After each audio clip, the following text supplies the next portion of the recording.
My name is Gilbert Gallegos. I'm the Director of Communications with the Albuquerque Police Department. Today we will be reviewing what we know to this point about an officer-involved shooting that occurred on August 19th, 2025 at 10330 Hotel Avenue Northeast. The case number for this incident is 25-00-68673. And I should mention that we are going to be doing two different OISs today, and we'll take questions after they're both done.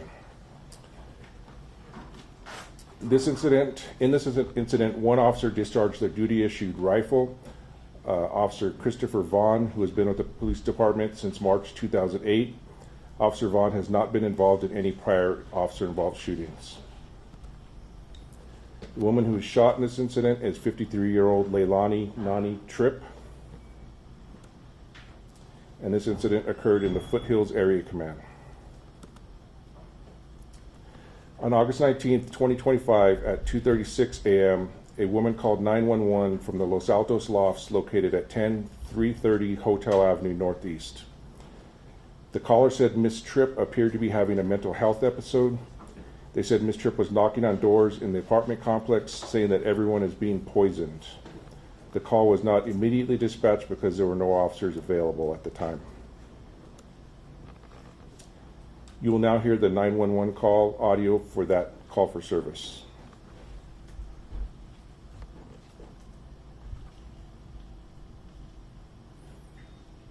I have a neighbor who I believe is having a mental health emergency.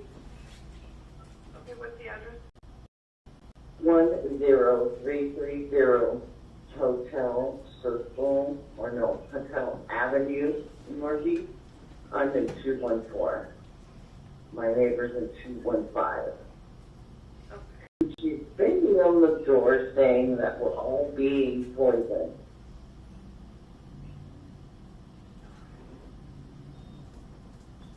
How long has it been going on for? The past 20 minutes maybe? Okay. So she's been knocking on your doors saying this? My door and others as well. Okay. Saying that we're being poisoned.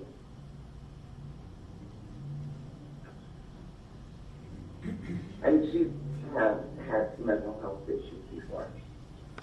Do you know her name at all now? Yes, her nickname is Tripp, T-R-I-P, but her name is Leilani, but I'm not sure what her last name is. This is in 214, right next door.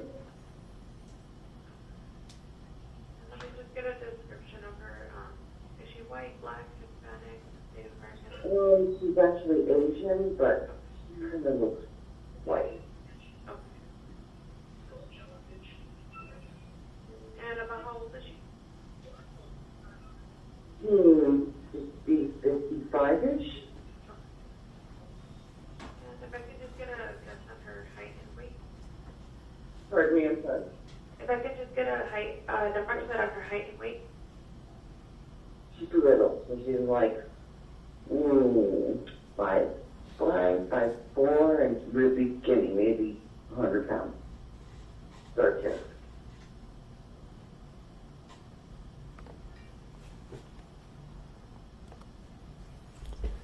At 4:50 a.m., a second call was made to 911, advising there were several people loitering by the mailboxes and causing a disturbance. The caller said that there were two females and one male, and it appeared they were yelling at each other. Officers were dispatched at 4:54 and arrived on scene at 5 a.m. They cleared the call, and at 5:07, they advised that they did not hear any disturbances and nobody was located by the mailboxes. After clearing that call, officers took the first call for service that was still holding. Officers advised they did not observe any disturbances, and apartment 215 appeared to have lights off and was quiet. Officers cleared that call at 5:46. At 7:53 a.m., APD dispatch received another call from a resident at the Los Altos Lofts. The caller said Miss Tripp was causing another disturbance at the property. They said Miss Tripp was walking around the complex naked and had two knives in her hands. The caller said she took the knives from Miss Tripp and secured them in another apartment. You will now hear part of the 911 audio for this call. 911 emergency. Hi, I live at 10330 Hotel Avenue, and we have a lady out here that has been up all night, and she's carrying around knives. She's trying to slice her wrist. She's trying I'm sorry, to twist her. 10330 Hotel Avenue. Thank you. What is going on with this person? She is suicidal, and she's going nuts. She's walking around here naked, knocking on doors, Okay, so carrying she's around injured knives. right now? Yeah, we put a bill Wait a on minute, her. wait a minute. Hold on. Just answer my question, okay? Is she completely injured right now? Not anymore because we put a robe on her. Okay, so she's not. And I'm sorry, you said she's suicidal. She told you I'm going to kill myself? Yeah, she's telling everybody here to get a gun and shoot her. Okay. And she has a weapon in her hand? She did. She had 2 knives in her hand. We took those away and put them in her How pocket. long ago did she have those? Maybe 30 minutes ago, 20 minutes ago. We've been chasing her around the apartment complex. How long has this been going on? All night. This started How long has yesterday, it been but she going on? was Today? right now about 45 minutes. Okay. Did she threaten anybody with a weapon? No. She's just knocking on everybody's doors, telling them that people are trying to poison us, and she's just... Does she live there? Yeah, she does live there. What She apartment lives is in it? apartment 215. Where is she now? We put her back in her apartment because she was naked. So we're standing outside her door.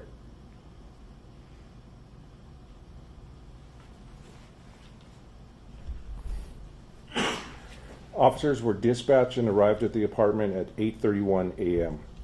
When they arrived, they spoke to apartment staff who said that they had took 2 knives away from Miss Tripp. They said Miss Tripp had armed herself again with a butcher knife and was currently in her apartment upstairs. You will now see a clip from the officer's OBRD showing that interaction with apartment staff. He also requested an officer with a 40 millimeter less than lethal launcher.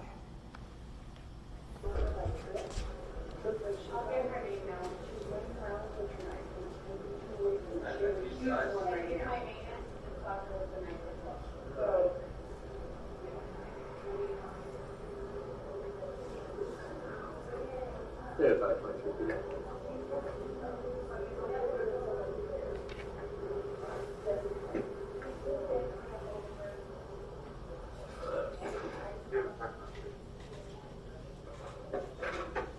Is anybody with a 40? I guess this female's running around with a butcher knife.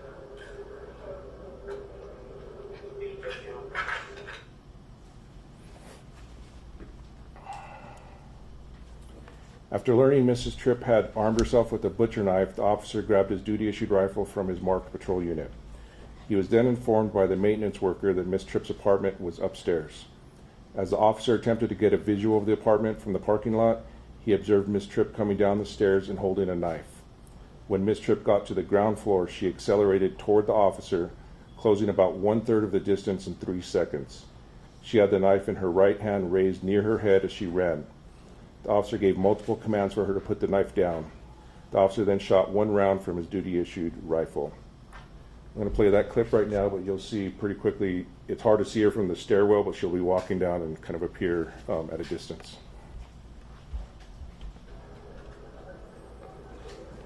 You got her name?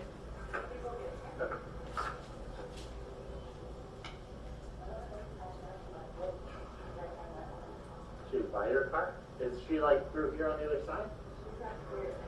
She's upstairs. Upstairs.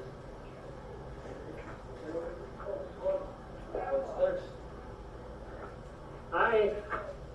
Put that down. Put it down. Put it down.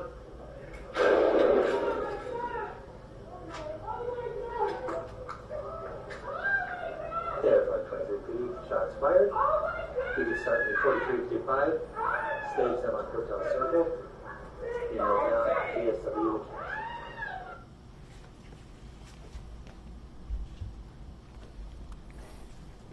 This is a still shot from the officer's OBRD, which shows Miss Tripp accelerating toward him with the knife in her right hand in what appears to be an attacking position. This is a clip of the backup officer's OBRD, which shows him grabbing his duty-issued rifle and then walking over toward the first officer. While walking over, the backup officer saw the first officer fire 1 round from his duty-issued rifle. You won't hear any sound for the first few seconds.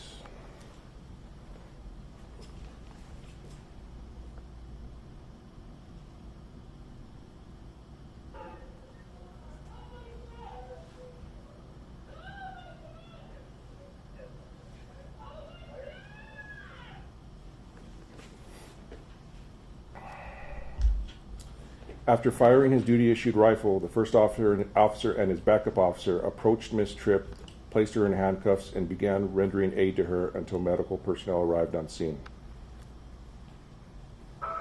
Let's see if we can 16 her so we can get her home. Hold up.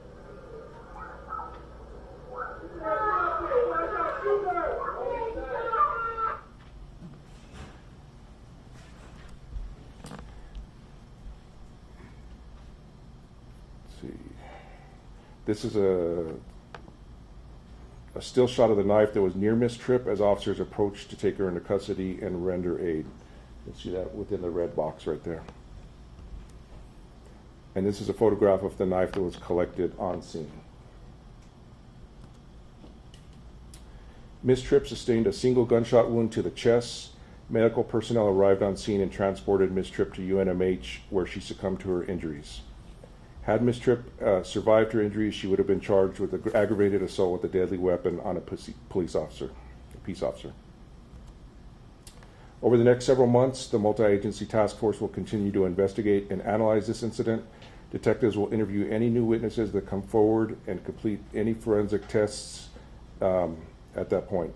After the investigation is complete, the case will be forwarded to the district attorney's office to make any determination of criminal charges. So that's the first officer-involved shooting. We'll hold questions until we complete the second presentation.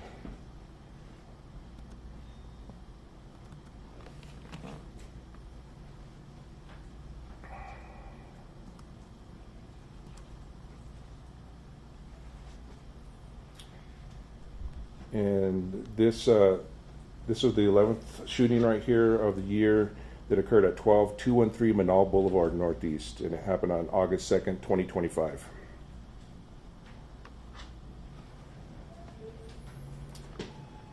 In this incident, one officer discharged his duty-issued weapon.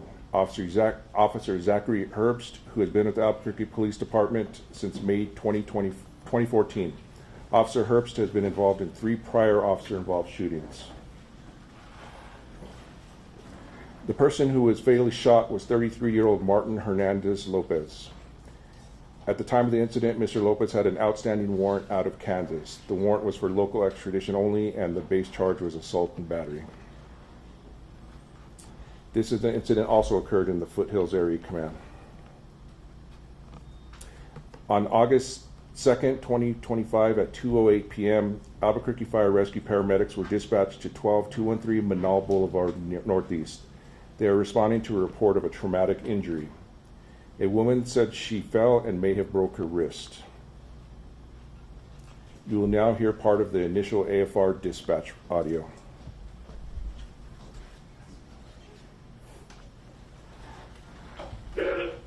Albuquerque Fire Rescue, what's the address to the emergency? 12213 Menaul Boulevard. I'm sorry, what was it? 12213 Menaul Boulevard. 12213 Menaul. Is this a house, apartment, or business? It's apartment. It's apartment of letter B. I'm falling and I think I broke my wrist. Okay. Just bear with me. I'm going to get some help out to you. So letter B is in boy?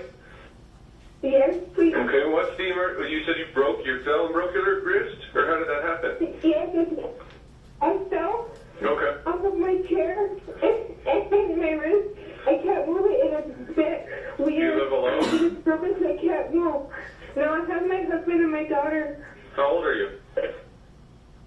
I'm 41. 41, okay. So I am going to send help out to you, okay? And so this just happened? Yes, it just happened right now and it really hurts. Are you bleeding at all?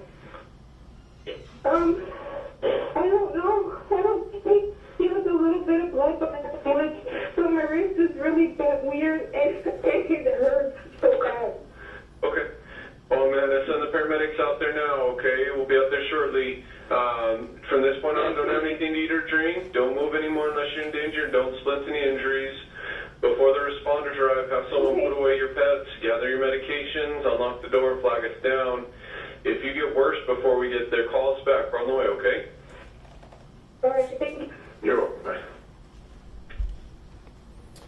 AFR paramedics arrived at the home at 2:20 p.m. They said that they heard gunshots from within the residence and they were forced to evacuate the area and call APD for assistance. You will now hear part of that AFR to APD dispatch audio.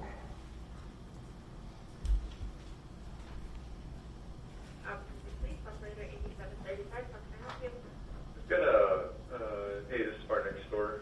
We've got an 82 code 2. It's going to be at 12213 Menaul Boulevard Northeast. Apartment B is in boy. We've got 12213 Menaul. Okay. It's an 82 code 2, and we've got shots fired. Our guys are getting out of the area. No description. It was a domestic. We were going out for a female who had broken her wrist. Said 5 shots fired. Okay. Unknown injuries right now. Okay. I'll get this set up and we'll advise. All right, thank you. At 2:27 p.m., APD dispatch received a call from the woman. Gunshots can be heard in the background while she was on the phone with 911. You will now hear a portion of that 911 audio. 911 emergency. What you do with them or not? I'm going to give it the left. I need them now, please. What's the address?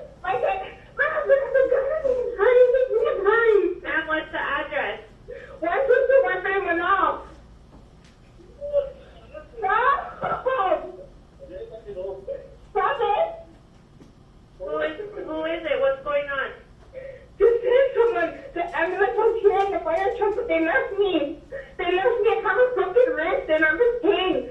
Please just hurry, send somebody. Okay, what is going on? What's a gun? Who has a gun? My husband. What apartment are you in?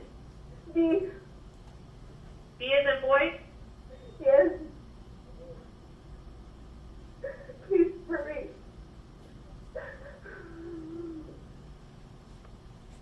Is he making threats with the gun? Yes. Just please hurry. They were here, but they left me. I don't know why they left me. I need them. I went in to get my shoes and my baby, and they left.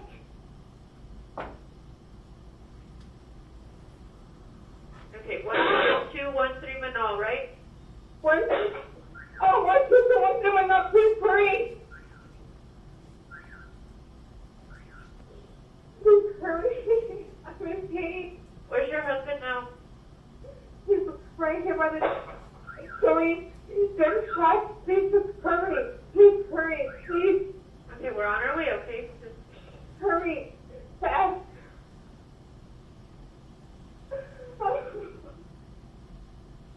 Hurry. Is he shooting his gun? Into the trash can, yes. But he's suicidal, and I'm scared for him. Is he under the influence of drugs or alcohol? Alcohol. Okay, and he has a gun. Is it a handgun? Yes, it's the one I've had for years, way before I met him. I use it as protection because it's only been me and my baby. But he found it. So, I don't know if he's acting like this. Please hurry. Please. I don't want him to hurt himself. He's doing more gunshots inside the house. Please help me. I hope he's not hurting himself.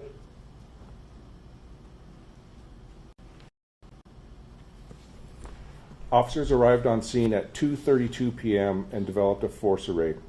As they approached the residence from the west, they made contact with the caller and a female neighbor. You will now see a clip from a witness officer's OBRD interaction.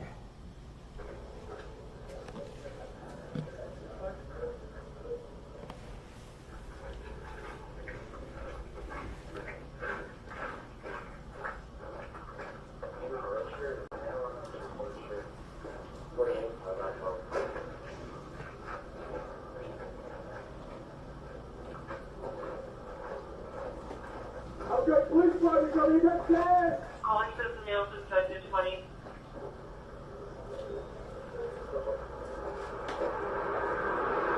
Female walking down the street on the 21.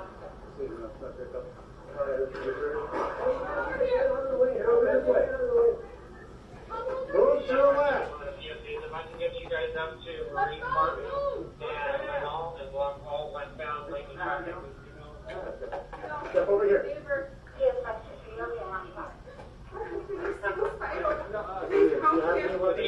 No, I don't. I think I might miss this broken. Okay, I do have to pat you down, okay? Let me see your purse. You have anything on you you know about? Okay, back my hand and check your chest area, okay? Let that car go through and then go back down and block that intersection. Yeah, what's going on? Let's take our husband. He's drinking and he's so excited. I don't know what's wrong with him. And I tried to stop him.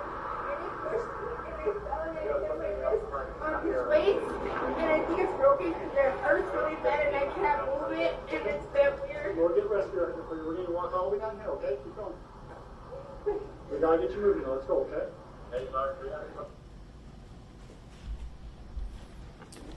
As one officer escorted the women away from the residence, additional officers attempted to make contact with Mr. Hernandez, who was outside the apartment building. The approximate location of officers is indicated by the blue star. Mr. Hernandez's approximate location is indicated by the red X. At 2:39 p.m., officers saw Mr. Hernandez exit the apartment with the firearm in his hands. They began giving him commands to drop the firearm. Mr. Hernandez refused. You will now see a view of a clip of a witness officer's OBRD. Sorry.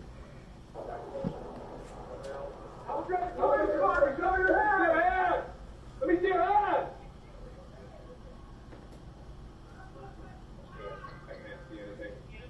Come out this way to the street! Drop the gun! Drop the gun! Drop the gun! Drop the gun! Drop the gun! Drop! Drop the gun!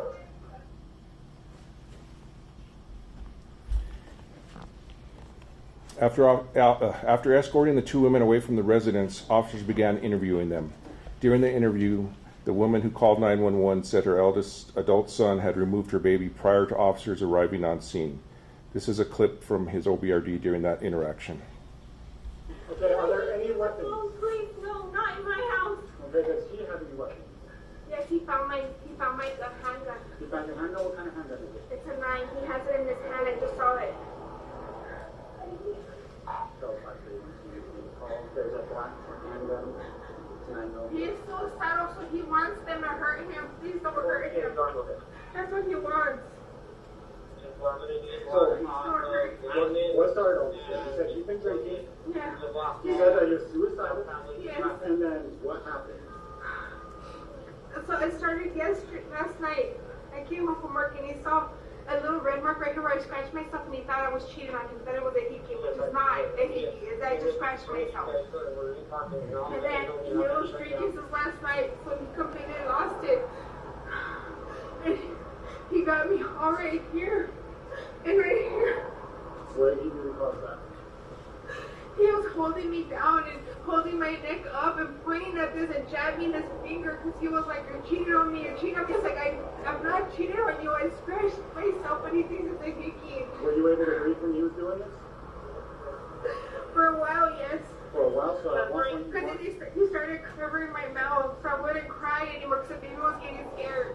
Okay, did you lose consciousness? I think I did. Then he slapped me. Officers attempted to speak with Mr. Hernandez and gave him commands to drop the firearm for more than 6 minutes. Mr. Hernandez refused to obey officers' commands and continued holding the handgun in his hand. While speaking with Mr. Hernandez, officers saw him shoot his firearm into a cinder block wall. About 1 minute later, at 2:49 p.m., one officer deployed a 40mm less than lethal launcher but missed. You will now see a view of a clip from the officer who discharged their 40mm.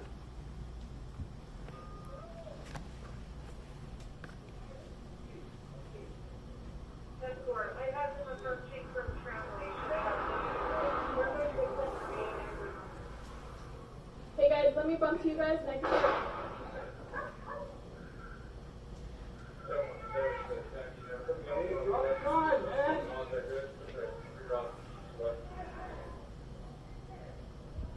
What's your name with that first? 717.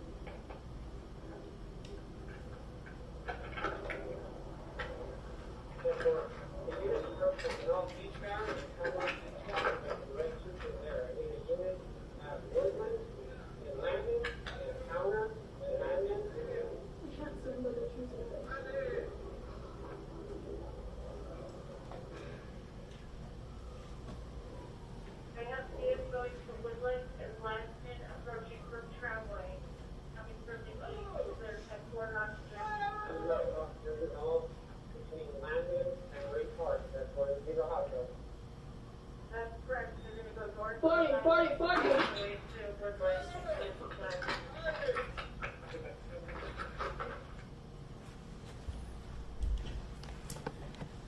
The red box in this photo highlights Mr. Hernandez's location as the officer discharges the 40 millimeter less than lethal launcher. 2 minutes after the officer discharged the 40 millimeter less than lethal launcher, another officer asked for another 40 millimeter round. That round was also unsuccessful. About 4 seconds later, the first officer discharged his duty issued rifle, striking Mr. Hernandez. You'll now see a clip from the assisting officer's OBRD.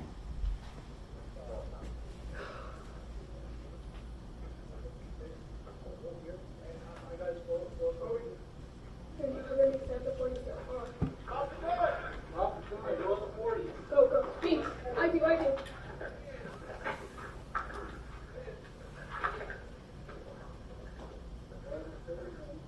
40.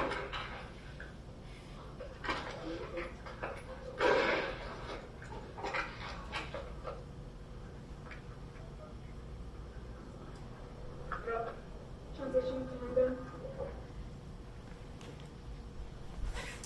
The officer who fired his rifle arrived on scene at 2:48 p.m. He formulated a plan on how to move officers from where they were staged and asked for an additional 40 millimeter less than lethal launcher to be used. The officer then discharged his duty issued rifle, as we just saw. We'll see that again here. Yeah.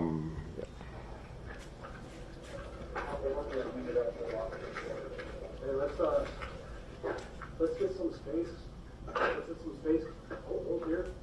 You guys pull it over. Let's hold here for a second. Drop the gun! Hey, who has a 40? Who has a 40?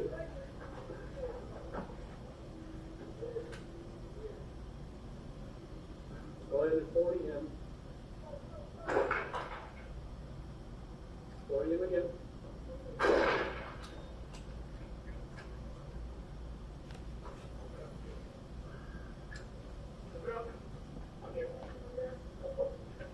All right. Hey, let's.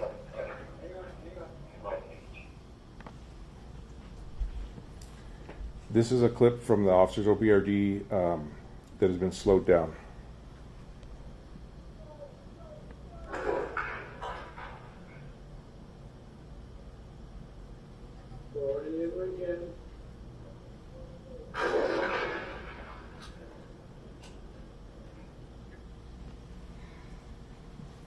This is a still shot from the officer's OBRD, which shows Mr. Hernandez highlighted by the red box. You can see in the distance.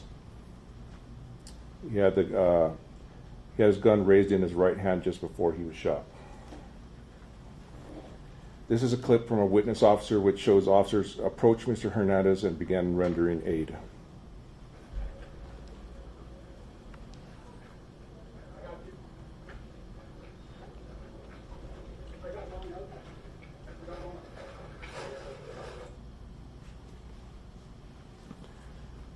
This is a still shot from the witness officer's OBRD, which shows the firearm near Mr. Hernandez. There were 2 firearm magazines located near him. This is a photograph of the magazine containing 7 live cartridges that were collected near Mr. Hernandez. There was an additional loaded magazine inside the residence and empty magazine located underneath him. This is a photograph of the impacts to the stucco wall directly behind the trash can that Mr. Hernandez Lopez was allegedly shooting into. And this is a photograph of the cinder block wall, which is where we believe Mr. Hernandez shot into while speaking to officers. This is a photograph of two of the impacts the detectives located while searching the inside of the residence. Mr. Hernandez is believed to have shot inside his house near the time AFR personnel arrived on scene. And this is the Taurus G2C 9mm handgun that Mr. Hernandez was armed with during the incident.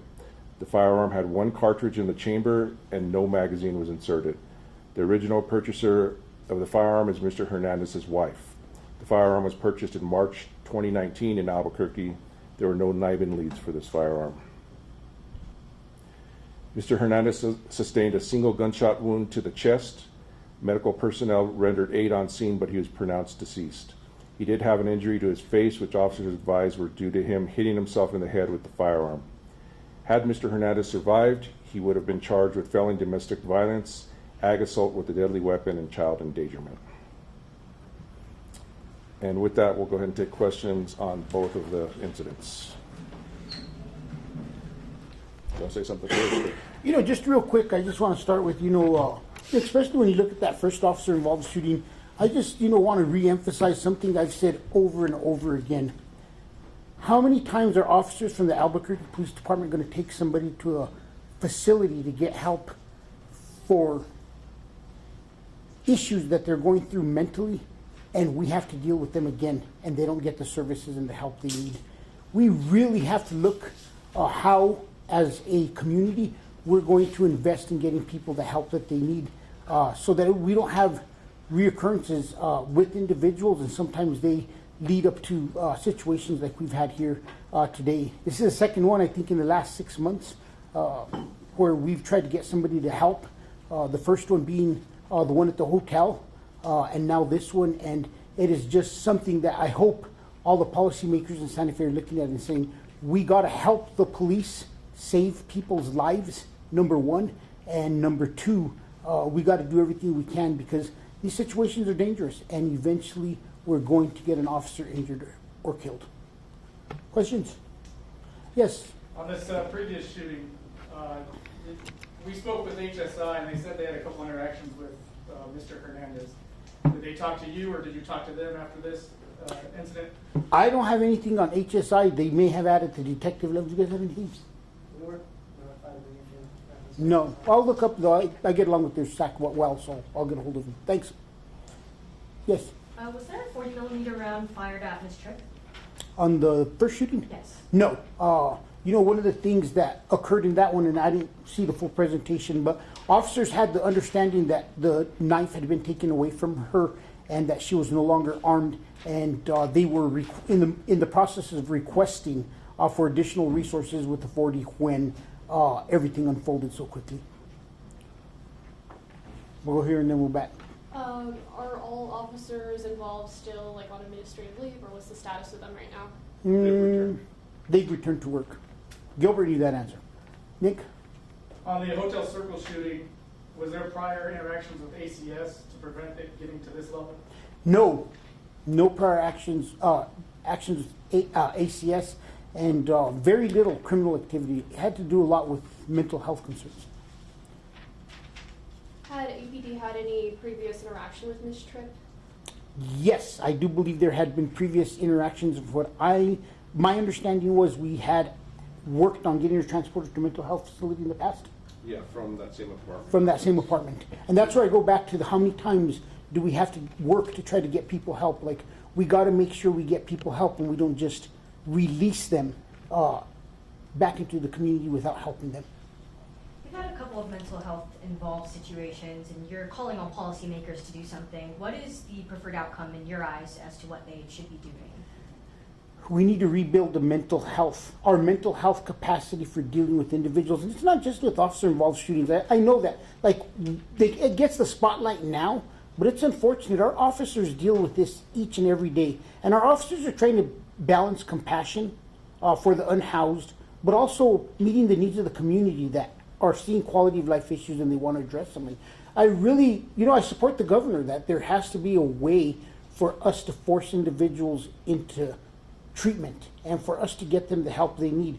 And my argument is really simple: is sometimes individuals are in a state of mind that they're not able to make the best decisions for their own safety, for their own good. They're not there at that moment. We need to stabilize them, we need to help them, and then they're able to make better choices for their own self-care.